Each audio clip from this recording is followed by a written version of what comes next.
هيجتم يوم الرحيل فؤادي.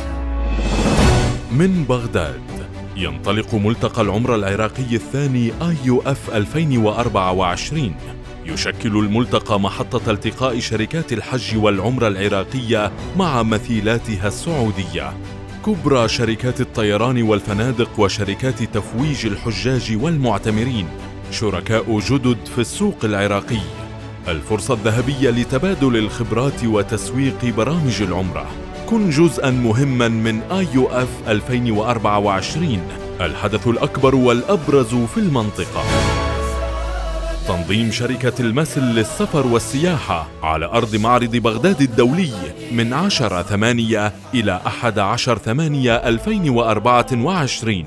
الراعي الرسمي الهيئة العليا للحج والعمرة.